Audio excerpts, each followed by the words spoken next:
यह कहानी है राजू की। राजू एक पुणे के कॉलेज में एडमिशन लेता है और राजू एक बॉयज हॉस्टल में रहा करता था और वहाँ उसके कुछ नए दोस्त भी बने थे। तो राजू एक रात अपने कमरे में पढ़ रहा था और उसके सारे दोस्त सो चुके थे।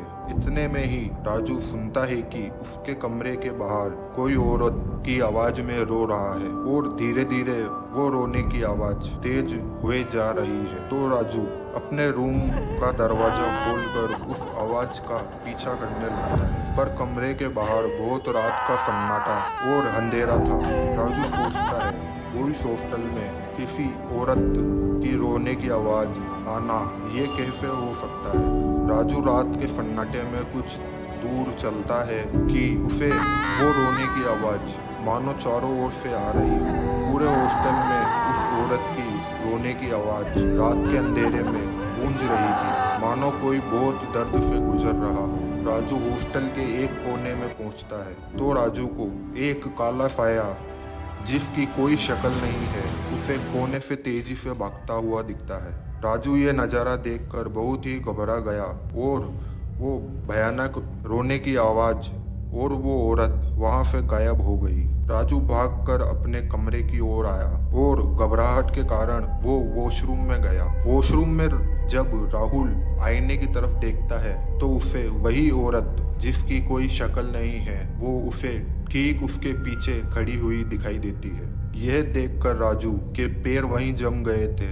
उसके गले से आवाज नहीं निकल रही थी और राजू वहीं बेहोश हो गया। राजू का रूममेट राहुल वॉशरूम में राजू के गिरने की आवाज से उठ गया और वॉशरूम में राजू को जमीन पर गिरा देख राहुल घबरा गया और राहुल राजू को उठाकर कमरे में पलंग पर लेटा दिया। इतने में ही राहुल को वही औरत की रोने की आवाज सुनाई देती है और राहुल तेजी से उस आवाज के पीछे भागकर हॉस्टल के उसी कोने में पहुंच जाता है। राहुल देखता है कि राजू उस कोने में जमीन की तरफ देखकर रो रहा है और धीरे धीरे कुछ बोल रहा है। इतने में ही राहुल सोचता है कि ये तो अभी बेहोश हो गया था, ये मेरे आने से पहले इस कोने में कैसे पहुंचा, क्योंकि यहाँ पर आने का तो एक ही रास्ता है। इतने में ही राहुल देखता है कि एकदम से राजू वापस बेहोश हो गया। फिर राहुल राजू को बेहोश होता देख और अपने कुछ हॉस्टल के दोस्तों को बुलाता है और राजू को वापस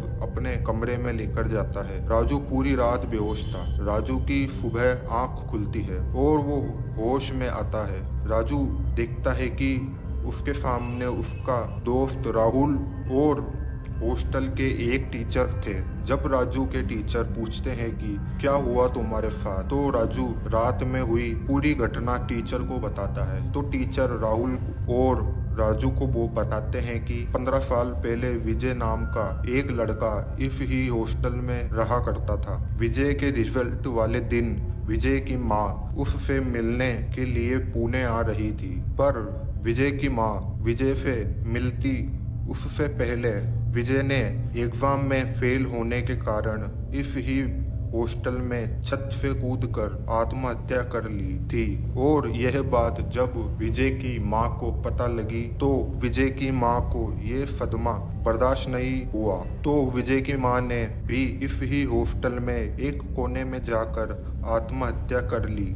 जब से वो औरत अपने बच्चे से मिलने की चाह में बहुत दर्द में रोने की आवाज में आज भी अपने बच्चे से मिलने की चाह में इस ही हॉस्टल में घूमती है और आज भी उस औरत की आवाज हॉस्टल में रहने वाले कई लड़कों को वो दिखाई देती है। टीचर की यह सारी बात सुनकर राहुल और राजू ने यह हॉस्टल छोड़ने का निर्णय किया और दूसरे ही दिन उन दोनों ने वो हॉस्टल छोड़ दिया। आपको अगर वीडियो अच्छा लगा हो तो वीडियो को लाइक एंड चैनल को सब्सक्राइब जरूर करें। आपका एक कमेंट हमारे लिए मोटिवेशन देता है। धन्यवाद।